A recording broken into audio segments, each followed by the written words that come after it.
Hey Wastelanders, this is Gary from The Last Ranger. Today I got for you my Hogue K320. This is the official name is the Hogue SIG K320 AXG Classic. So it's got the longest name because, of course. I ended up picking this up for about $154.99, basically $155, because it was on sale. I think it's normally in the $190 to $200 range. It's very high quality. It's made in America, so I think it's reasonably priced. I normally try to use white mountain knives all the time, especially with this 10% discount. My 10% discount. It comes with free shipping and no taxes. And did I ever mention to you guys, I don't like to pay taxes ever. So I got this at, I believe, at Blade HQ because they were having a sale. I think it's in December. So it was either a Hogue sale, all Hogue products, or a Christmas special. I really don't remember. But I've never reviewed this knife. I've carried it a while. I never reviewed it though. I did some videos on it. If you remember, I had some lock stick out of the box, and I used pencil graphite. I ground up some pencil graphite, pencil lead, and coated the lock bar and I think the blade too, to eliminate the lock stick. And I don't have any lock stick anymore. It was so hard, or so bad, this was hard to disengage, so I had to take care of it myself. I didn't want to send it back. I thought it would I thought I could rescue it, and I did. So this is comes in CPM S30V. Let's see if I'm right. Yes. Again, you can see it's made in USA. Good old USA. This is a drop point, and I say it's a really wonderful drop point. I really dig this blade shape. This is a flat or a black Cerakote on the finish, flat grind. This is a aluminum scales.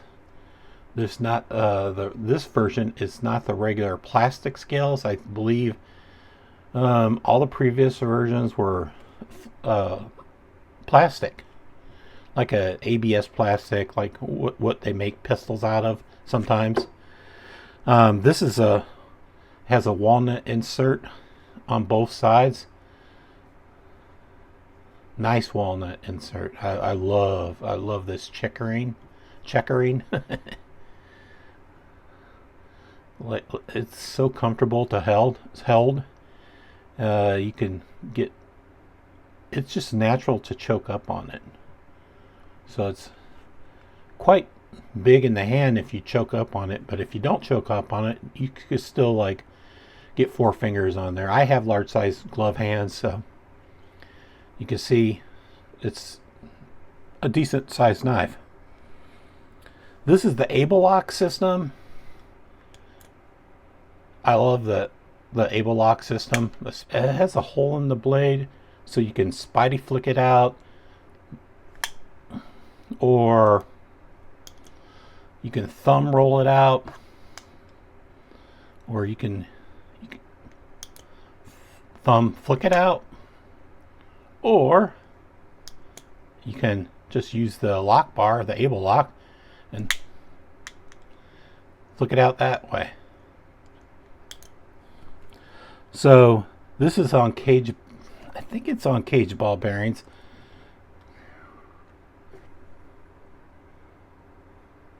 Yeah, I really don't know about that. I think it's on cage ball bearings, but it may be on phosphor bronze, because some Hogues use phosphor bronze, especially this tactical knife. I think it mentioned that it's on cage ball bearings, but I haven't taken it apart, so don't quote me on that. It has a really good tactical look. You can tell it's tactical because they have 4 corners, like 2 corners on this side of the presentation and this side, where you can attach the clip, blade up or blade down, tip up, tip down, left, right, carry. It's totally ambidextrous because it's the able lock system. So it's lanyard friendly too, which is I like. I haven't attached the lanyard to this, but I probably will eventually. I'm pretty particular about the beads I attached, so I haven't found the right bead for this. It was made in the USA. I think I said that 3 times because why not? Let's show you guys some knife comparisons or for sizing. So this is the Kershaw Blur. This is a sprint run. You're all pretty much familiar with the Kershaw Blur. This Kershaw Blur is assisted, but don't let the assisted get you down, because it's a great knife. Great ergos, great classic design. It's about the same size as the Kershaw Blur. Where is that differs, you can choke up on this knife and get really big hands on this knife. It's weird to compare the bug out because the bug out is very light, whereas this is not so light. So the bug out's shorter in the handle. It's about, looking off the camera, it's probably about a 1/4 inch shorter. The blade's 1/8 to a 1/4 inch shorter too. I know I said I'm not going to do size and weights off every time. I felt like I needed to do that because I was looking at Blade HQ and their sizes, and they're all over the board. They were, for instance, the handle, they said 4.75. I measured it at 4.5. So the handle is 4.5 inches. It's almost 4 9/16, but it's nowhere near 4 3/4. The blade is 3.5 inches. The overall, this is an 8-inch knife. It's right at 8 inches from tip to back. The handle thickness is 0.56 or 14.2 millimeters. The blade thickness is measured about there. This was 0.13 or 3.26 millimeters. The edge thickness is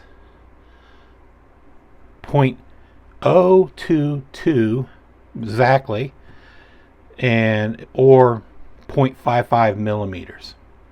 This knife weighs 5.19 ounces or 146 grams. So I just wanted to do this because what I said when I was looking at where I bought the knife, I noticed Blade HQ's measurements were kind of off. So I lusted after this knife for years when it came out. I think this knife came out maybe 2 years ago. Correct me if I'm wrong. The plastic versions.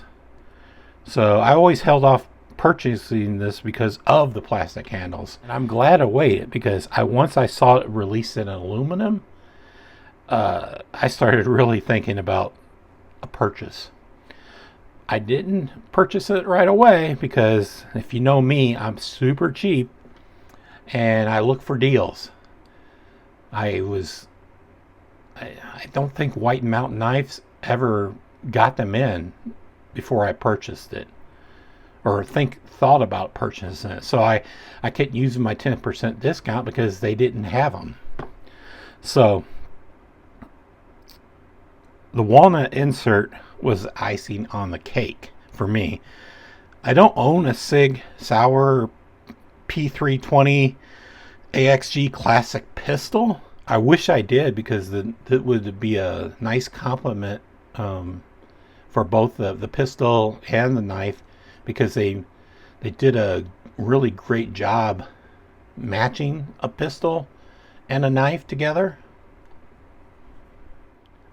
I'm more of a HK user. If I had the funds, I would probably pick up the P320.